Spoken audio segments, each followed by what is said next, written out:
예수님께서 말씀하셨습니다.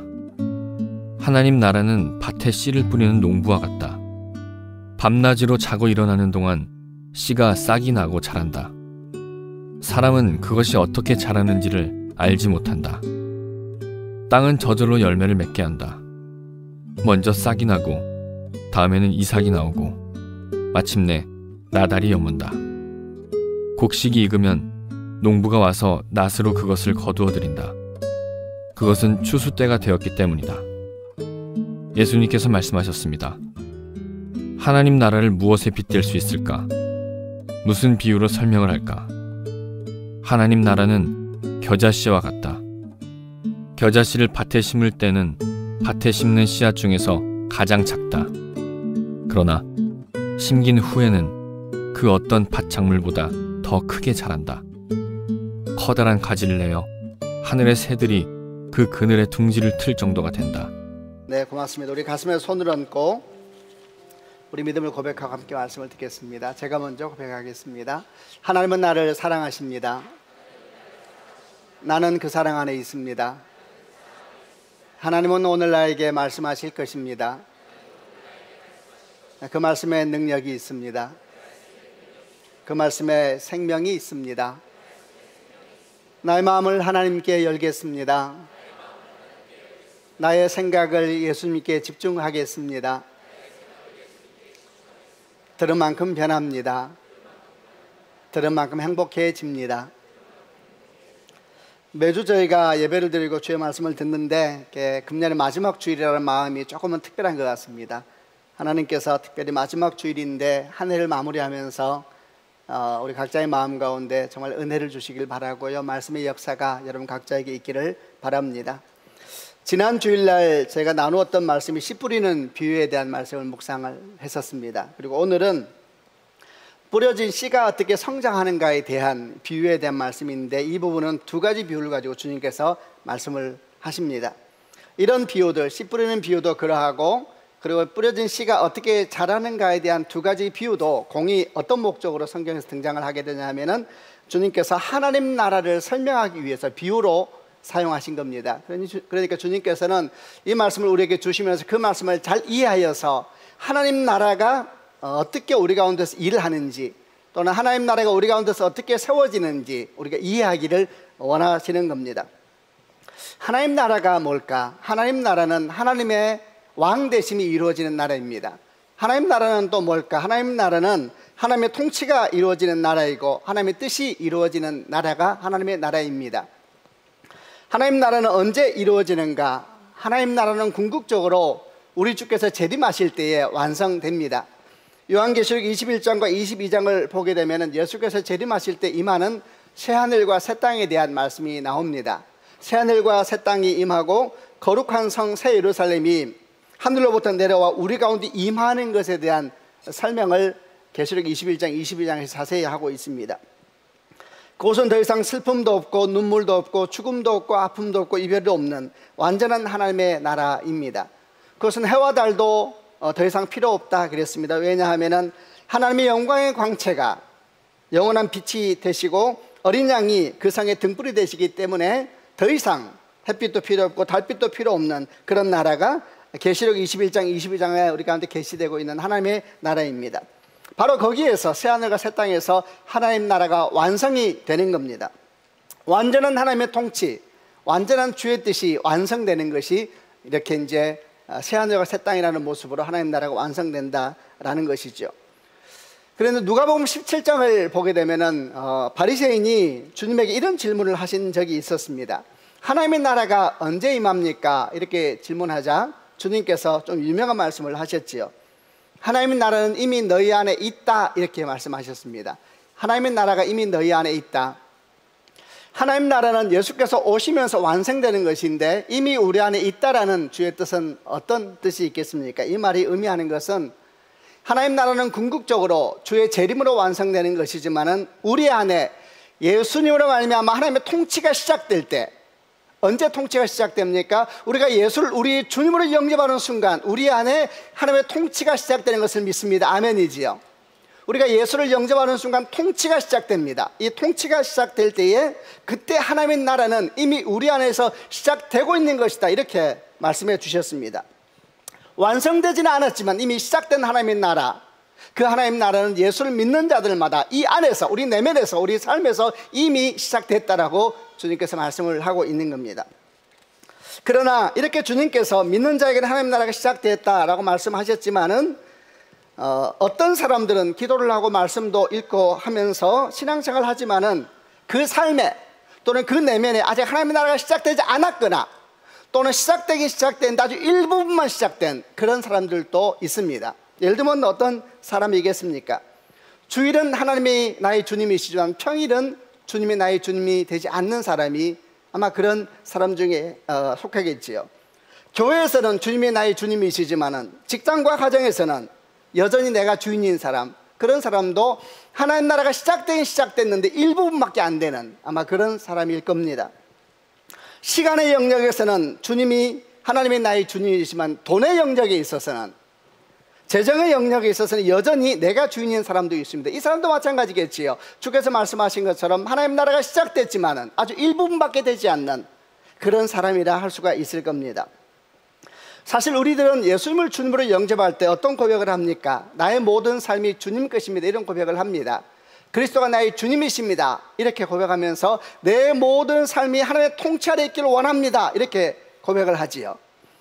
사실 이런 고백적 하나님 나라, 고백적 하나님 나라는 완전하게 임하였지만은 이 고백적인 하나님 나라가 실제적인 하나님 나라가 되는 것은 다른 문제입니다. 결국 신앙이라는 것은 무엇을 의미하겠습니까? 신앙의 여정이라는 것은, 또는 신앙의 성숙이라는 것은 이렇게 고백적인 하나님 나라가 실제적인 주행 통치로 바뀌어가는 것, 그게 신앙의 성숙이고 그게 성장이라고 말할 수가 있을 겁니다.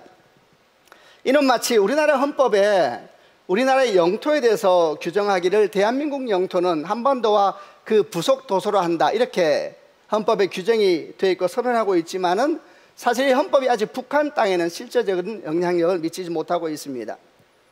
그리고 한반도와 그 부속 도서라고 규정되어 있는 헌법이 실제적으로 온 한반도와 부속 도서에 영향을 미치기 위해서는 우리가 아주 애쓰고 노력하면서 통일을 이루어 가야 되는 것이지요. 우리는 지금 나눠져 있고 깨어져 있는 상황인데, 이게 통일에 대해서 완전하게 되면 하나님 나라가 이 헌법이 완전하게 이제 실제적인 통치 가운데 임하게 되는 것도 똑같은 원리입니다. 우리 안에 이미 하나님 나라가 시작되었지만 아직 우리는 그 나라가 완성된 나라가 되기 위하여서 계속해서 걸어가고 있는 중입니다. 이 과정이 영적 전쟁이고, 이 과정이 신앙의 여정이고, 이 과정이 신앙의 성숙이고 성장이다, 이렇게 비유할 수가 있을 듯 합니다. 이렇게 하나님 나라에 대한 이해를 하고 나서 씨 뿌리는 비유에 대한 비유라든지 또는 씨가 성장하는 비유를 묵상하게 되면은 왜 하나님께서, 주님께서 이 말씀을 통해서 우리에게 하나님 나라를 이해하게 하셨을까 조금 더 잘 이해할 수가 있습니다. 한마디로 이런 것입니다. 주님은 씨 뿌리는 비유라든지 또는 씨가 자라는 비유를 통하여서 하나님 나라가 우리 안에서 점점 더 확대되기 위해서는 우리가 어떻게 살아야 하는가, 우리 안에 시작된 하나님의 나라가 좀 더 견고하게 되기 위하여서는 우리가 어떻게 오늘을 살아야 되는가, 이런 하나님의 삶의 방법들, 하나님의 나라가 시작된 하나님의 나라가 좀 더 견고하게 되고 좀 더 확장되기 위해서 우리에게는 어떤 태도가 필요한가, 이런 내용들을 씨 뿌리는 비유를 통하여서 또는 씨가 자라는 비유를 통하여서 우리 가운데 설명해 주신 것입니다. 그 중에서 지난주일은 저희가 씨 뿌리는 비유를 묵상했었고, 오늘은 씨가 성장하는 비유를 묵상하려고 합니다. 소망하고 축복하기는 이 묵상을 통해서 어떻게 하면 우리 인생 가운데, 여러분과 제 인생 가운데 하나님 나라가 어떻게 하면 좀 더 견고해질 수 있을까, 어떻게 하면 주의 나라가 부분에서 좀 더 커지면서 확장돼 갈 수 있을까 생각하고 소망하는 그런 축복이 있기를 주님의 이름으로 축원합니다. 오늘 말씀은 두 가지 비유가 나옵니다. 그 비유가 첫 번째는 26절부터 29절에 나와 있는데, 첫 번째 비유를 한번 같이 읽어보려고 합니다. 제가 26절을 읽겠습니다. 예수님께서 말씀하셨습니다. 하나님 나라는 밭에 씨를 뿌리는 농부와 같다. 27절.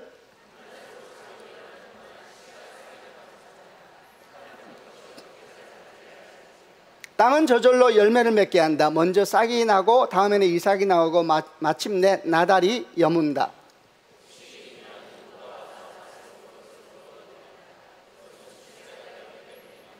이게 첫 번째 비유입니다. 지난주 말씀하고 연결시키면은 좋은 밭에 씨를 뿌리면은 선한 열매를 맺게 된다 그랬는데, 이렇게 씨를 뿌려진 상태입니다. 이렇게 씨를 뿌렸는데 이게 어떻게 자라느냐? 이 씨는 사람이 밤낮으로 자고 일어나는 동안에 지가 알아서 자란다, 이렇게 말을 합니다. 사람은 어떻게 자라는지를 알 수가 없다. 왜냐하면 땅이 스스로 열매를 맺기 때문이다.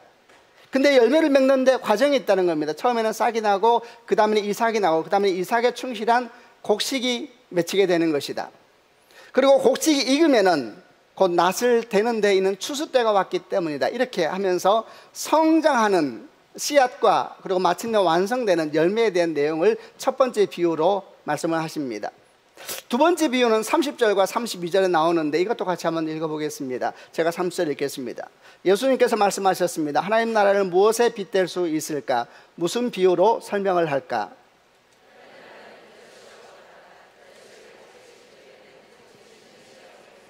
32절은 같이 읽겠습니다. 그러나 심긴 후에는 그 어떤 밭 작물보다 더 크게 자란다. 커다란 가지를 내어 하늘의 새들이 그 그늘에 둥지를 틀 정도가 된다. 앞의 비유는 그냥 일상적인 씨에 대한 비유를 하다가, 두 번째 비유는 겨자씨로 좀 구체화시킵니다. 겨자씨는 그 당시에 유대의 속담에 의하면 가장 작다라는 것을 표현하는 것이 겨자씨였습니다. 겨자씨를 뿌리면 어떻게 되느냐? 처음에는 가장 작은 씨앗이지만은 이게 심겨지면서 자라면은 아주 커져서 가지를 내고, 나중에는 하늘의 새들이 그 그늘에 와서 둥지를 틀 만큼 그런 나무로 변화되게 된다. 이것이 하나님의 나라에 대한 비유이다. 이렇게 이제 두 가지 비유를 설명을 하신 겁니다. 공통점이 뭐겠습니까? 씨가 뿌려지고 성장하며, 그리고 마침내는 놀라운 열매를 맺게 된다는 것이 공통점이죠. 지난 설교하고 내용이 사실 유사한 것이 있습니다. 그래서 이 말씀으로부터 우리 안에 하나님의 나라가 성장하기 위해서 필요한 것이 뭘까에 대한 묵상을 우리가 배워나가는 것이죠. 씨가 뿌려지고 그리고 성장하게 된다. 그리고 마침내는 하나님의 시간이 되었을 때에 놀라운 열매를 맺게 된다. 여기서 한 세 가지 정도를 주목해야 됩니다. 첫 번째는 이 씨가 놀라운 열매를 맺기 위하여서, 성장하기 위하여서, 씨가 결실로 성장해 가듯이 우리 안에 있는 하나님의 나라가 날마다 성장하기 위하여서, 씨가 성장하기 위해서 무엇이 필요한가 주목하면은 그 모습에 동시에 우리 영혼에도 필요한 것이 될 겁니다. 씨가 열매가 되기 위해서 무엇이 필요한가, 한 세 가지를 볼 수가 있습니다. 첫 번째는 씨죠. 씨 말 그대로. 이 씨는 그 자체를 보면 정말 아무것도 아닙니다. 두 번째 비유를 들고 있는 겨자씨 같은 경우는 너무 작아서 작은 바람에다 불면 날아가 버릴 것 같습니다. 이렇게 힘도 없고 능력도 없고 권세도 없어 보이는 것이 씨입니다. 그런데 놀라운 것은 이 씨가 아무것도 아닌 것 같은데 그 안에 아무도 빼앗을 수 없는 생명이 그 안에 숨어 있다는 것이 하나님의 놀라운 비밀입니다. 아멘이죠. 그래서 이 씨를 심게 되면 어떻게 되느냐? 이 씨를 심게 되면 놀라운 결실을 위한 시작이 시작되는 것이죠. 첫 번째 씨를 주목해야 되고, 두 번째 또 주목할 것은 땅입니다. 땅도 아무것도 아닌 것 같습니다. 가는 곳마다 보이는 것이 땅이고 흙이니까 뭐 별거 아닌 것 같지요. 우리나라는 뭐 땅이 별거 아닌 것이 아니라 아주 큰 것이죠. 그러나 어쨌든 땅에 가는 곳마다 있으니까 사람들이 이 땅을 그렇게 귀히 여기지 않습니다. 그런데 이 땅도 신비하고 놀랍습니다. 왜냐하면 하나님께서 이 땅에 씨가 자랄 수 있는 신비한 영양분을 심어 놓으셨거든요. 얼마나 놀랍냐면은 쌀이 1g에는 1억 마리 정도의 미생물이 살고 있다고 합니다. 거기 아주 건강한 생태계가 그 흙 안에 만들어진 게, 이게 하나님의 질서입니다. 이 건강한 생태계가 존재하는 흙, 이 흙이 살아있는 흙이지요. 그래서 씨는 아무 데나 뿌리면 안 됩니다. 살아있는 흙에 뿌려야 되는 것이죠. 이 살아있는 흙에 씨를 뿌리게 되면 하나님의 질서가 아주 보이지 않는 신비한 가운데서 막 일을 하는 겁니다. 1g밖에 안 되는 곳에 1억 마리나 들어가는 그 신비한 역사가, 하나님이 뿌려놓은 영양분이 그 흙 안에 있어서 거기에서 이제 이 뿌려진 씨가 결실을 맺을 수 있는 아주 기초적인 기본적인 환경을 제공하게 되는 겁니다. 그러나 사실 이것만이 끝이 아니죠. 수없이 많은 요소들이 관계되어 있습니다만 그 중에 하나를 더 주목한다 하면 씨와 땅과 함께 반드시 하나 더 주목해야 될 것은 하늘입니다. 하늘은 어떤 역할을 하느냐? 하늘은 따스한 햇빛을 비추어주고 때를 따라서 이른비한 늦은비, 이른비한 늦은비는 약간 이스라엘의 언어입니다. 이스라엘 우기가 처음 시작될 때 이른비가 내리고 오기가 끝날 때 늦은 비가 내리거든요. 이 비가 다 와야지 씨가 이렇게 결실로 이어지게 됩니다. 이른 비가 안 내리면 씨를 못 뿌리고, 늦은 비가 안 내리면 씨가 결실을 못 맺기 때문에 이른 비와 늦은 비라는 표현을 성경에서 쓰곤 합니다. 이게 하늘에서 내려야 되는 것입니다. 하늘에서는 햇빛을 비춰야 되고 비를 내려야 되고, 그럼 어떻게 되냐? 이게 또 신기한 것이 이 물과 빛이 모여가지고 자라는 식물이 광합성 작용을 하도록 도와줍니다. 이런 광합성 작용을 하도록 도와주면서 이제 하나님의 때가 되었을 때는 싹이 이삭으로 이삭이 마침내는 엄청난 열매를 맺어가지고 30배, 60배, 100배 열매를 맺게 되고, 겨자씨에서 말하고 있는 것처럼 처음에는 보이지도 않는 씨앗이었는데 이렇게 하나님이 주신 영양분이 넘치고 하늘의 은혜가 막 비처럼 내리기 시작하니까 나중에는 많은 새들이 와서 깃들 수 있는 안식처, 피난처, 이런 것이 이 겨자씨를 통해서 열매를 맺게 되는 겁니다. 자, 여러분, 이런 과정을 잠깐 묵상해 보시기를 바랍니다. 그러니까 씨가 열매를 맺기 위해서 아주 기본적인 세 가지를 얘기해 보았습니다. 씨가 뿌려 있어야 되고, 두 번째는 싹이 있어야 돼, 땅이 있어야 되죠. 그리고 세 번째는 하늘에서 햇빛을 비치고 때를 따라 이른 비와 늦은 비를 내릴 때에, 그럼 이것이 놀라운 하나님의 역사를 일으키면서 마침내 열매를 맺어지게 된다 그랬습니다. 그럼 이렇게 씨가 열매가 되는 과정에서 우리가 할 일이 있는가? 사실 우리가 할 일은 별로 없습니다. 생명은 근본적으로 주께 속한 것이기 때문에 우리가 할 일은 없지요. 그러나 아주 할 일이 없는 것은 아닙니다. 이게 이제 하나님 나라를 위해서 우리가 해야 될 일 뭔가에 대한 묵상으로 들어갈 수가 있는 것이죠. 씨가 뿌려서 결실을 맺는데 우리가 할 일은 거의 없습니다만 아주 없는 건 아닙니다. 우리가 해야 될 일이 있는 것입니다. 하나님의 주권적으로 일해 가시지만 우리가 거기에서 해야 될 일이 있죠. 뭘 해야 되는가? 첫 번째, 씨를 잘 고르고 잘 뿌려야 합니다. 살아있는 씨를 뿌려야 되죠. 아무 씨나 뿌리면 큰일 납니다. 두 번째는 땅을 잘 관리해야 됩니다. 땅을 잘 관리해서 이 뿌린 씨가 열매를 맺고 뿌리 내도록 돕는 역할을 우리가 해야 됩니다. 잡초가 자라고 돌들이 많아지게 되면 어떻게 되겠습니까? 씨가 뿌리 내리고 결실 맺는 큰 어려움이 생깁니다. 그래서 밭을 기경하고 잡초를 제거하고 돌들을 파내고 하는 그런 일을 우리가 할 수 있는 겁니다. 그것만이 아니죠. 하늘에서 햇빛이 비추는 건 우리가 어떻게 할 수가 없어요. 하늘이 비춰야 되는 것이지만, 그러나 우리가 그 햇빛이 잘 비치도록 하늘의 빛을 막는 장애물을 제거해야 되는 것이죠. 그리고 하늘에서 비를 내리는 것도 우리가 할 수 없지만은 비를 내릴 때 그 빗물이 잘 흐르도록 고랑을 파주고 도랑 파주는 것을 우리가 해야 될 일인데, 여러분, 이런 모든 걸 묵상해 보십시오. 주님께서 우리에게 이런 모든 것을 우리가 잘 알고 있는 내용들이죠. 이걸 설명하시면서 하나님의 나라에 대한 비유로 설명하고 있는 것입니다.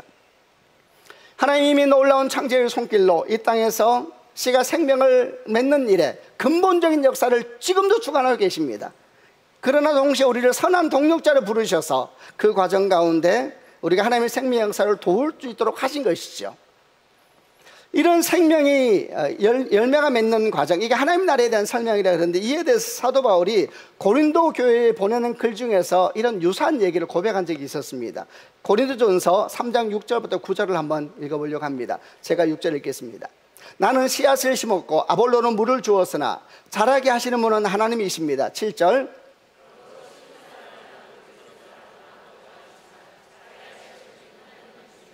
심는 사람과 물 주는 사람은 하나의 목적 때문에 일을 합니다. 각 사람은 자기가 한 수고대로 보수를 받을 것입니다.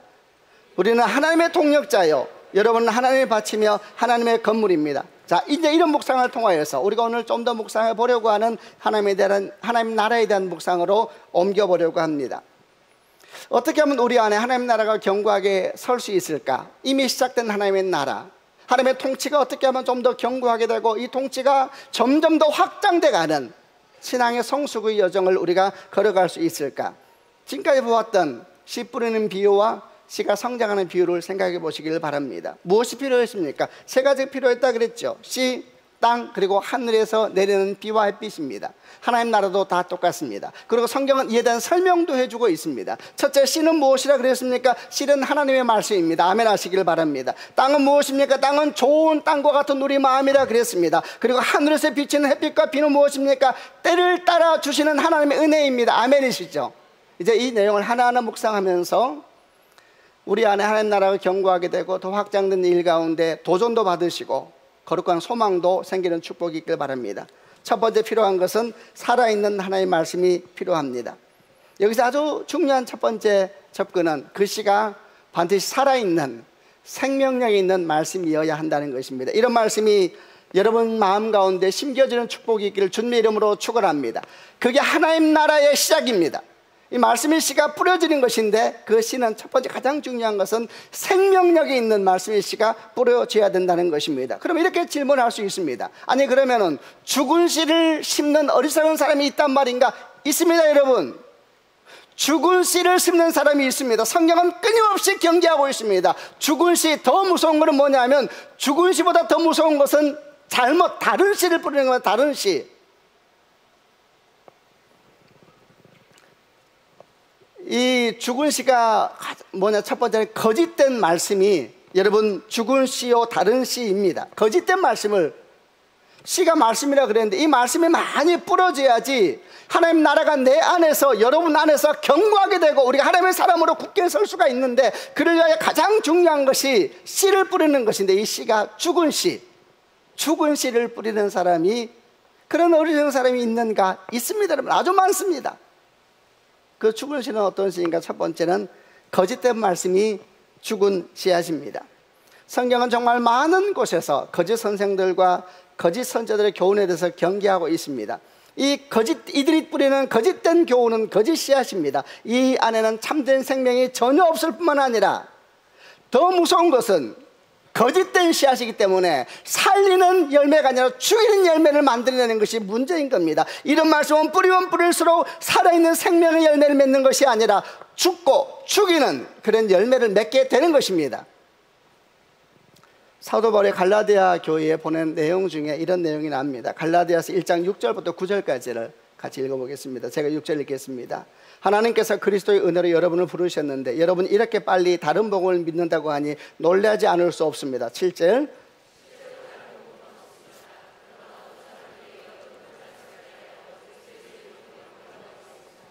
우리는 여러분에게 복음을 전했습니다. 그러므로 우리든지 하늘에서 온 천사든지 우리가 전한 복음이 아닌 다른 것을 전한다면 그는 저주를 받아 마땅합니다.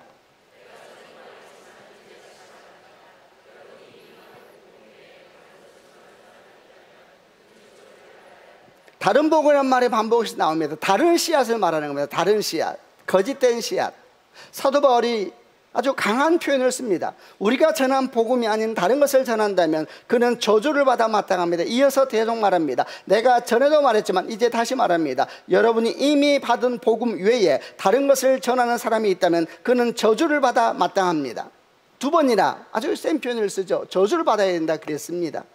다른 복음, 참된 생명이 없는 죽은 복음이거나 다른 열매를 맺는 거짓 복음, 다른 복음이죠. 그들은 저주를 받아 마땅하다. 저주를 받아야 한다. 이렇게 말하는 이유가 뭐겠습니까? 초대교회부터 이런 씨를 뿌리는 사람이 너무 많았거든요. 여러분 지금만 이런 씨를 뿌리는 무리들이 있는 게 아닙니다.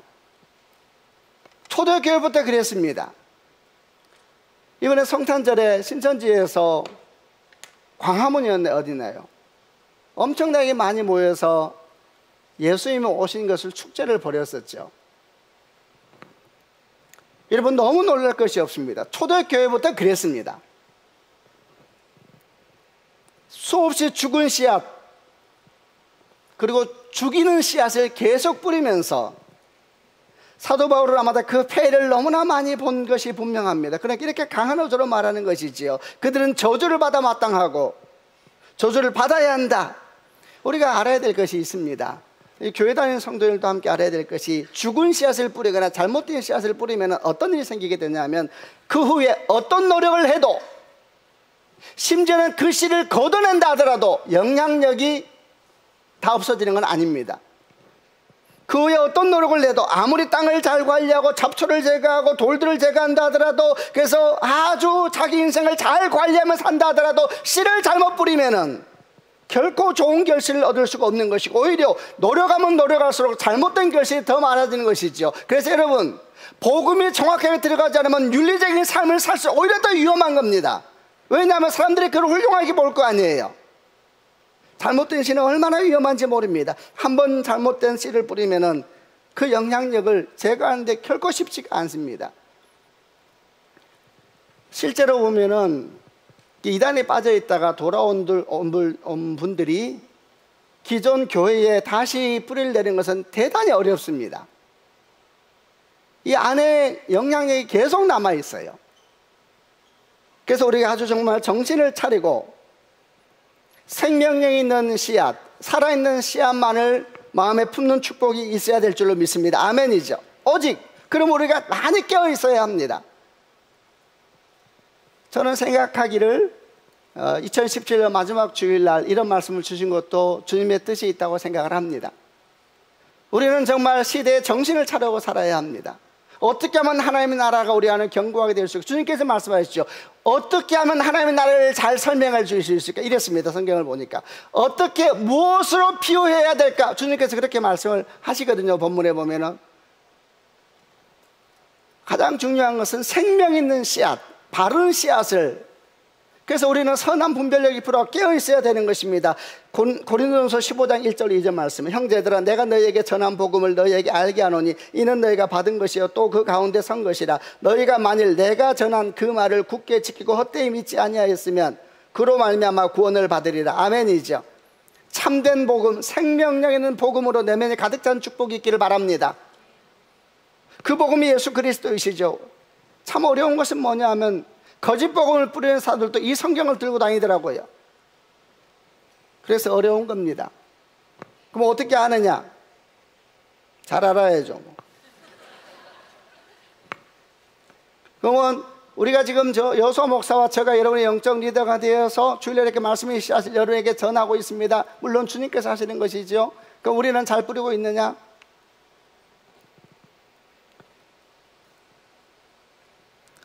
잘 뿌리고 있지요. 사도 바울은 편지를 쓰면서 본인이 시작했던 교회에게 담대하게 말합니다. 내가 전한 복음 외에 다른 복음을 전한 자에게 오면 저주를 받을 것이다 그랬습니다. 저는 소망하길 여소 목사님 저에게 이런 담대한 믿음이 있기를 주님의 이름으로 소망합니다. 우리가 여러분에게 전한 복음 이외에 잘못된 복음, 거짓된 복음을 전한 자는 저주를 받게 될 것입니다. 예수 그리스도 생명 있는 말씀, 성경에 나온 그대로입니다. 그 씨앗은 아주 작아 보이고 미련해 보이고 무능해 보이고 연약해 보이고, 그래서 멋진 씨앗을 찾는 사람이 많지요. 뭔가 남다른 씨앗을 찾겠다고, 뭔가 특별한 씨앗을 찾겠다고. 그것이 사단의 역사인 것입니다. 우리 주님은 너무나 작고 연약하고, 그래서 그 씨앗을 받는 자는 누구인가? 겸손한 자만 받을 수 있는 것입니다. 가난한 마음을 가진 사람, 겸손한 마음을 가진 사람은 생명력의 씨앗을 마음에 마음껏 품게 될 줄로 믿습니다. 또 한 가지 죽은 씨앗과 같은 말씀이 또 있습니다. 그건 뭐냐면 말씀을 품긴 품었는데 머리에만 말씀을 품는 사람이 있지요.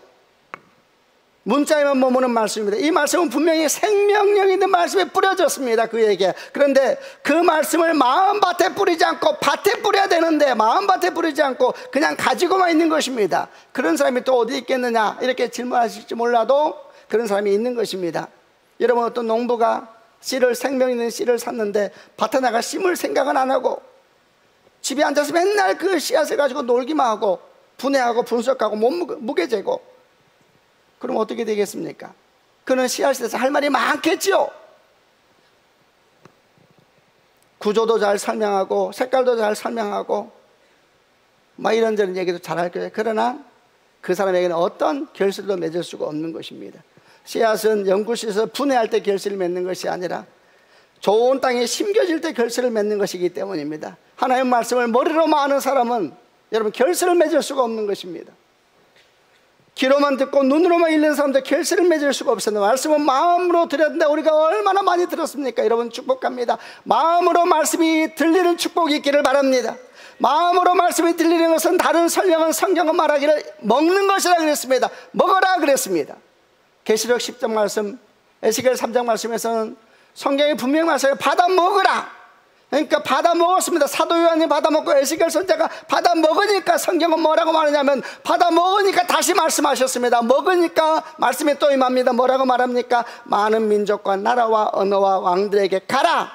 그리고 다시 그들에게 말을 하라 이렇게 말합니다. 말씀을 먹으니까 가라 그래요. 그리고 네가 다시 말씀을 전하라. 먹는 자가 전하는 자가 되는 것입니다. 아멘이죠. 말씀을 먹으니까 말씀이 임하는 것입니다. 가라. 왕들에게, 민족들에게, 나라와 언어들에게 말씀을 먹으니까 그것이 결실되고, 결실되니까 또 다른 생명의 말씀들이 흘러가게 되는 것이죠. 말씀을 아는 자가 아니라 먹고 마음에 심는 사람으로 우리가 사는 축복이 있기를 바랍니다. 그러면 어떻게 됩니까?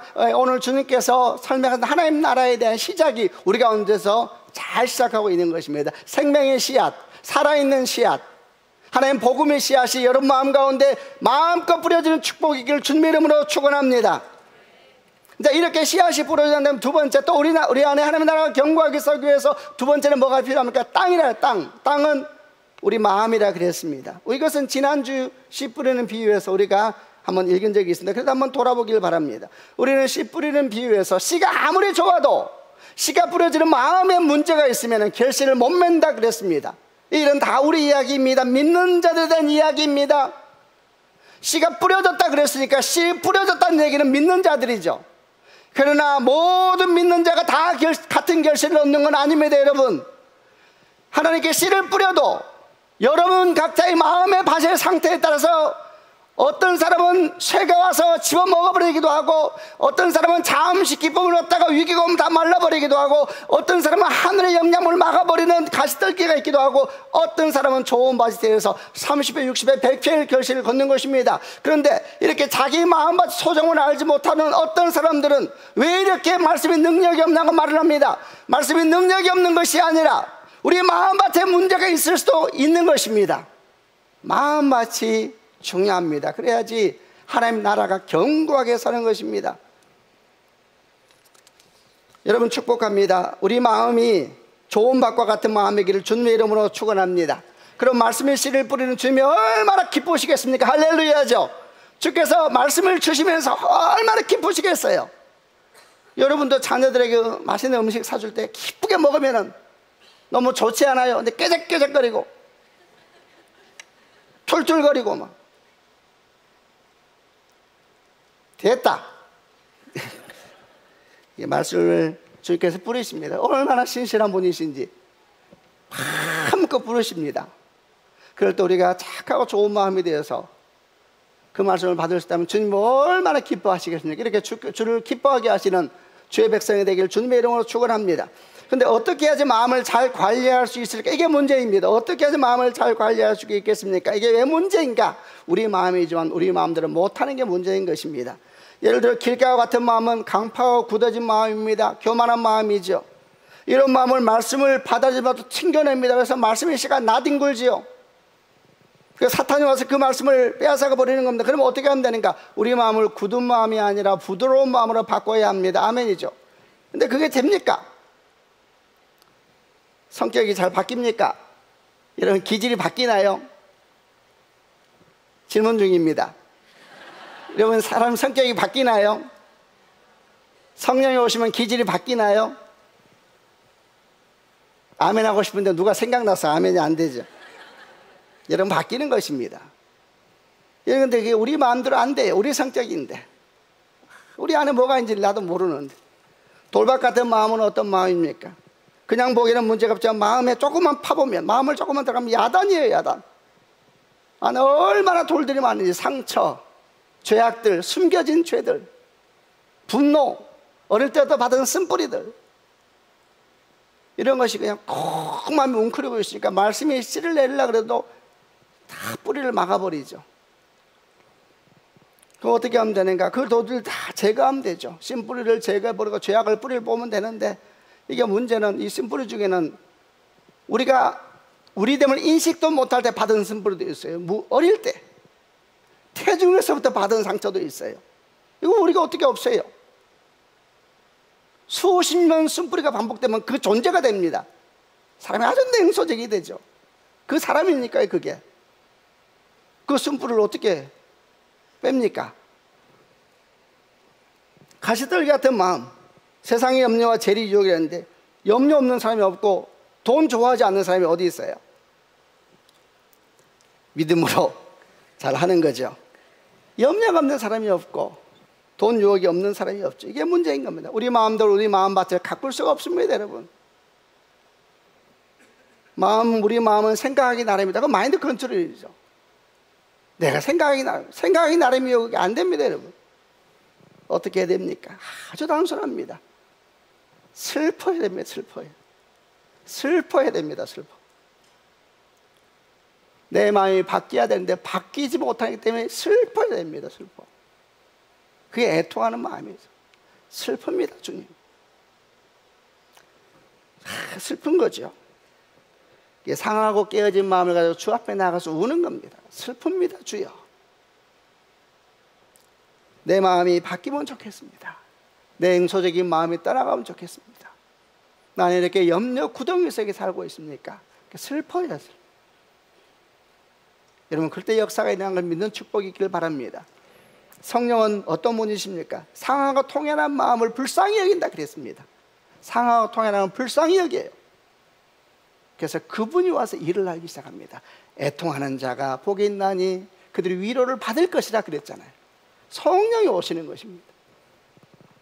가난한 마음과 애통하는 마음으로 주 앞에 기도하면 하나님이 도우세요. 에스겔 36장 25절 27절에 이런 말씀이 있습니다. 내가 너희 위에 맑은 물을 뿌릴 것이다. 너희가 저지른 온갖 부정한 것과 너희 우상들로부터 너희를 깨끗하게 하겠다. 너희가 저지른 온갖 추한 죄악들과 너희 우상들로부터 깨끗하게 하겠다. 내가 또 너희에게 나를 온전히 섬기는 법을 가르쳐 주겠다. 너희 안에 새 마음과 새로운 영을 넣어주겠다. 돌처럼 굳은 마음을 제거하고, 아멘. 그 속에 살과 같은 부드러운 마음을 주겠다. 너희 안에 내 영을 두어 내 법을 잘 지키도록 하겠다. 아멘이죠. 마음을 기경하는 분은 하나님이십니다. 굳은 마음을 제거하고 부드러운 마음을 주신 분도 하나님이십니다. 쓴 뿌리를 치유하시고 회복된 마음을 주신 분도 하나님이십니다. 여러분, 하나님께서 우리 마음밭을 가꾸는 것입니다. 우선 아멘 하시길 바랍니다. 그러면 밭의 영역에서 우리는 할 일이 없는가? 그렇지 않습니다, 여러분. 하나님께서 일하세요. 그럼 우리는 뭐냐? 성경에 나눠있죠. 우리는 선한 동역자가 되어, 하나님의 선한 동역자가 되어 그분과 함께 수고하는 겁니다. 주님께서 다 하세요. 우리는 선한 동역자가 되어 그 마음을 잘 관리하고 있는 겁니다. 그게 기도하는 것이고, 그게 말씀으로 자신을 비추어 성찰하는 것이고, 그게 죄를 회개하는 것이고, 원수를 용서하는 것이고, 사랑하는 것이죠. 그러면 어떻게 되느냐? 주님께서 시작하신 이 새 마음의 역사가 우리 가운데 성령 은혜로 말미암아 계속 깊어지고 넓어지게 될 줄로 믿습니다. 이렇게 성령 안에 자기 마음을 잘 관리할 때에 하나님의 나라가 우리 안에 견고하게 서는 줄로 믿으시는 축복이 있기를 바랍니다. 마지막 세 번째, 하나님 나라가 우리 안에 견고하게 서기 위해서 필요한 것은 하늘에서 비치는 햇빛과 때를 따라 내리는 이른 비와 늦은 비라 그랬습니다. 이게 뭐냐면 은혜입니다. 은혜. 하늘에서 그냥 내려. 우리가 할 수 있는 것이 은혜는 그냥 주는 것이지요. 은혜입니다. 은혜. 은혜가 없이는 여러분 결실이 맺혀져. 이 은혜가 신비합니다. 하늘에서 비를 비춰주고 때를 따라 비를 내려주면 이 물과 빛이 광합성 작용을 일으킨대요. 그리고 이제 막 피어난 잎사귀들이 이삭이 되고 또 그 이삭이 열매가 되는 일 가운데 은혜가 그래서 은혜가 끊어지면 죽는 것입니다.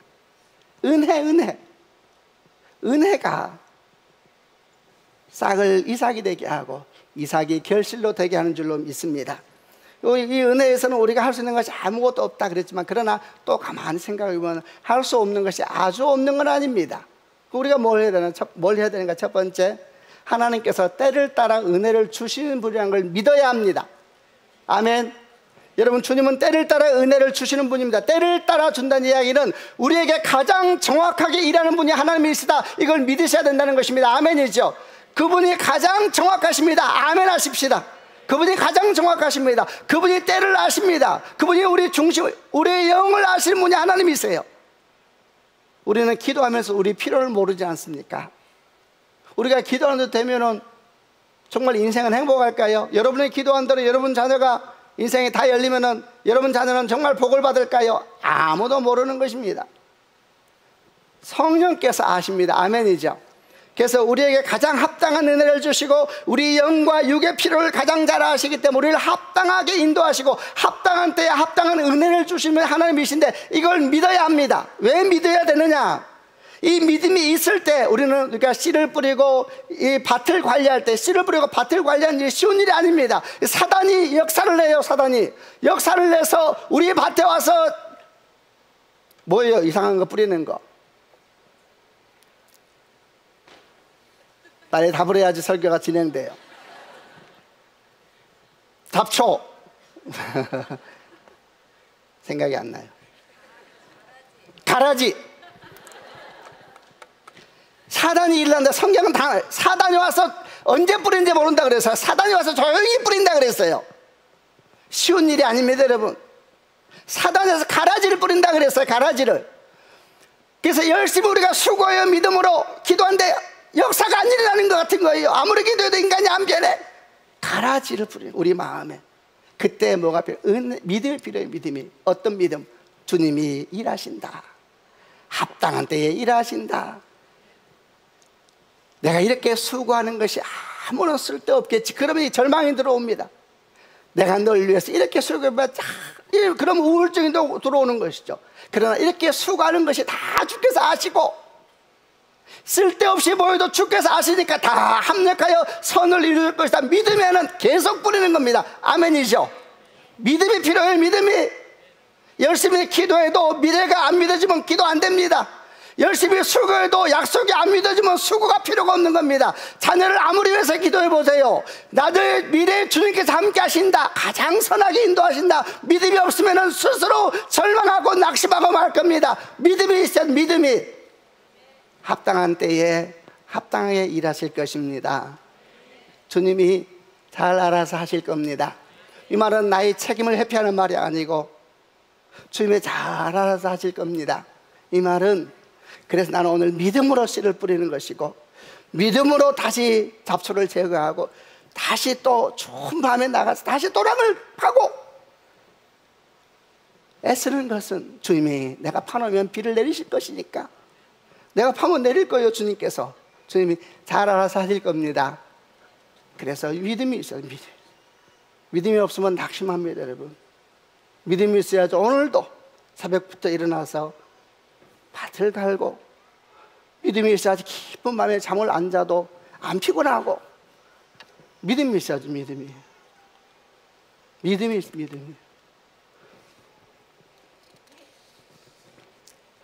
그리고 하나 더 있죠. 은혜를 주실 때 은혜를 막는 장벽을 치워버려야 합니다. 사실 이것은 밭에 대한 부분을 묵상할 때 한번 얘기했죠.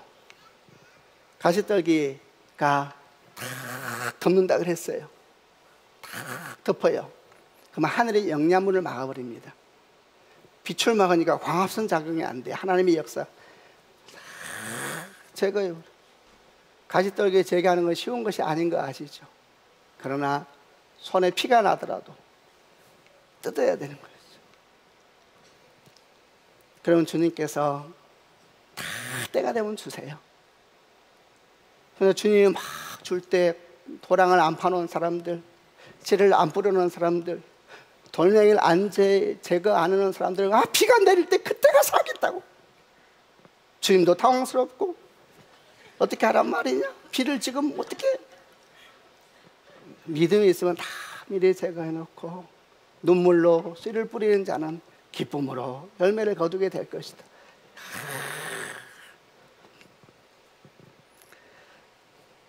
이렇게 하나님께서 하늘나라의 비유를 하십니다. 내가 하늘나라를 어떻게 비유할까? 겨자씨와 같지 않느냐? 뿌릴 때는 저게 무슨 능력이 있을까 싶을 것이다. 그러나 심겨지고 열매를 맺으면 많은 새들이 와서 깃들 것이다.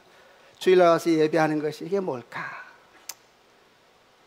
아니면 여러분, 뿌려지면 나중에 여러분이 큰 은총의 피난처가 돼요. 주님을 마음으로 누군가에게 여러분 안식처가 될 것이고 여러분 자녀는 여러분 기도 속에서 안식하게 될 줄로 믿습니다. 여러분이 기도한 사람들은 여러분 수고 속에서 평안을 얻을 줄로 믿습니다. 큰 나무가 되어서 다 안식하게 될 것이다. 근데 여기서 꼭 하나 기억할 것이 있습니다. 단숨에 되지는 않습니다. 성경이 말했잖아요. 처음에는 싹이요, 그 다음에 이삭이요, 그 다음에 이삭의 충실한 곡식이다.